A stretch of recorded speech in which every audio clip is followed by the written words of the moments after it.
अस्सलामुअलैकुम वरहमतुल्लाहि वबरकातुहू। स्वागत है आप तमाम स्टूडेंट का आपके चैनल सदाए वक्त में।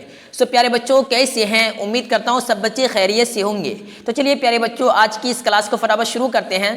प्यारे बच्चों, आज जो आप लोगों का क्लास होने के लिए जा रहा है ये वस्तानिया परीक्षा 2025 सब्जेक्ट उर्दू पार्ट 11 क्लास। अगर आप लोग पार्ट 1 से पार्ट 10 क्लास तक नहीं किए हैं तो सिंपली उन क्लासेस का लिंक इस वीडियो के डिस्क्रिप्शन बॉक्स में दिया हुआ है। आप लिंक पे क्लिक करने के बाद उन तमाम क्लासेस को कर सकते हैं। ठीक प्यारे बच्चों, तो चलिए आज की इस क्लास को फटाफट शुरू करते हैं। तो प्यारे बच्चों, यहाँ पे देखिए सवाल आपसे ये पूछ रहा है कि परेशान औरत दरबार में क्यों दाखिल हुई थी? क्यों दाखिल हुई? क्या है सवाल? परेशान औरत दरबार में क्यों दाखिल हुई? ठीक प्यारे बच्चों, अब यहाँ पे देखिए आपका जवाब क्या आ रहा है।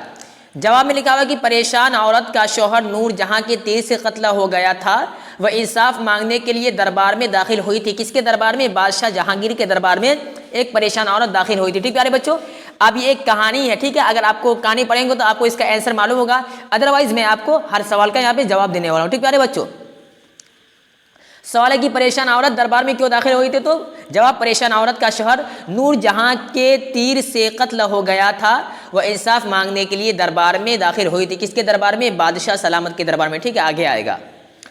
फिर सवाल है कि औरत ने बादशाह से क्या फरियाद की? क्या है कि औरत ने बादशाह से क्या फरियाद की? कौन औरत? जिस औरत के शौहर को तीर लगा था वो औरत बादशाह के दरबार में आई थी, और दरबार में आने के बाद उस औरत ने बादशाह से क्या फरियाद किया? ठीक है, आपका जवाब आएगा कि औरत ने बादशाह से इंसाफ करने के लिए फरियाद की। क्या करने के लिए? इंसाफ करने के लिए फरियाद की। किस चीज़ का इंसाफ? यानी उसके शौहर को किसी ने तीर मार दिया था, इसी चीज़ को लेकर वो औरत बादशाह के दरबार में आई थी इंसाफ के लिए। ओके, आगे बढ़ते हैं। आगे पीछे सवाल लिखा हुआ है कि सवाल, फरियादी की फरियाद सुनकर बादशाह जहांगीर ने क्या कहा? यानी कि उस औरत की फरियाद को सुनकर बादशाह जहांगीर ने क्या कहा उस औरत से, या क्या उस औरत से क्या कहा? ठीक है, आपका यहाँ पे जवाब आ रहा है कि फरियादी की फरियाद सुनकर, यानी कि औरत की फरियाद को सुनकर बादशाह जहांगीर ने कातिल को गिरफ्तार करने का हुक्म दिया। क्या क्या? बादशाह सलामत ने फौरी तौर पर उस औरत की फरियाद को सुना, और फरियाद सुनने के बाद बादशाह सलामत ने जो कातिल था, यानी जिन्होंने उनके शौहर को तीर मारा था, उनको वहाँ पे बादशाह सलामत गिरफ्तार करने का हुक्म दे दिया। ठीक है, सवाल है कि फरियादी की फरियाद सुनकर बादशाह जहांगीर ने क्या कहा? तो फरियादी की फरियाद सुनकर बादशाह जहांगीर ने कातिल को गिरफ्तार करने का हुक्म दे दिया। ठीक प्यारे बच्चों, आगे बढ़ते हैं।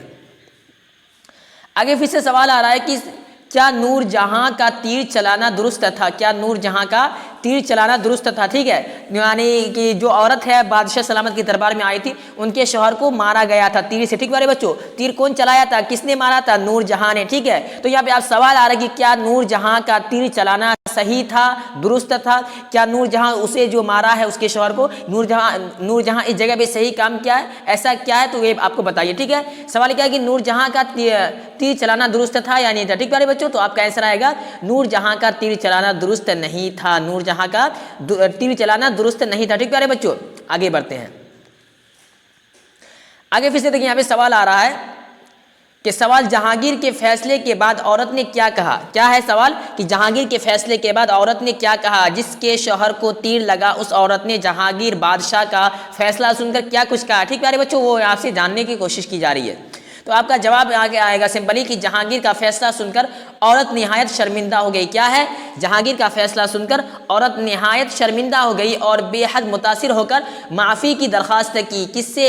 बादशाह सलामत से। कौन सी औरत? जिसके शौहर को तीर मारा गया था, वही औरत जहांगीर का फैसला सुनकर निहायत शर्मिंदा हो गई और बेहद मुतासिर होकर माफ़ी की दरख्वास्त की बादशाह सलामत से, और कहा अब किसी को कत्ल करने से मेरे शहर की वापसी मुमकिन नहीं। ठीक है, अब यहाँ पे देखिए कितनी अच्छी बात की। ठीक है, बादशाह सलामत ने जो कातिल है उनको गिरफ्तार किया था। ठीक है, गिरफ्तार करने के बाद फिर सज़ा सुनाया गया कि उस कातिल को, यानी कि जो उस औरत के शौहर को तीर चला के मारा है, अब उसको भी कत्ल कर दिया जाए, उनको भी फांसी दे दिया जाए। उसके बाद उस औरत ने, जब उसको सुनाया गया कि आपके शौहर के कातिल को यह फैसला दिया गया है, यह सज़ा सुनाई गई है कि अब उसका भी कत्ल होगा, तो औरत उस सज़ा को सुनकर, उस फैसले को सुनकर क्या कहती है? शर्मिंदा हो जाती है। ठीक है, और बेहद मुतासिर होकर माफ़ी मांगती है, माफ़ी की दरख्वास्त करती है, और ये कहती है कि अब उनके कत्ल करने से मेरे शहर की वापसी नहीं हो सकती। यानी कि जो उनके शहर का कातिल है, अगर इस टाइम उसे कत्ल भी कर दिया जाए, उनको फांसी भी दे दी जाए, फिर भी उसका शहर वापस नहीं आ पाएगा। ठीक क्या प्यारे बच्चों, तो इसलिए क्या किया है कि वो औरत, जहांगीर के फैसले के बाद औरत ने कहा है कि वो औरत नहायत शर्मिंदा हो गई और बेहद मुतासिर होकर माफ़ी की दरख्वास्त की और कहा कि अब किसी को कत्ल करने से मेरे शोहर की वापसी नहीं होगी, नहीं मुमकिन नहीं है। ठीक प्यारे बच्चों, तो ये आपका आंसर है, इसे आप लोग नोट कर लिए। ओके, तो चलिए प्यारे बच्चों, आज की इस क्लास को यहीं पे समाप्त करते हैं। आज का क्लास आप लोगों को कैसा लगा, समझ में आया या नहीं आया, आप लोग अपनी राय कमेंट सेक्शन में ज़रूर दीजिएगा। ठीक प्यारे बच्चों, तो चलिए फिर मिलते हैं किसी और क्लास में, तब तक के लिए खुदा हाफिज़, अस्सलामु अलैकुम।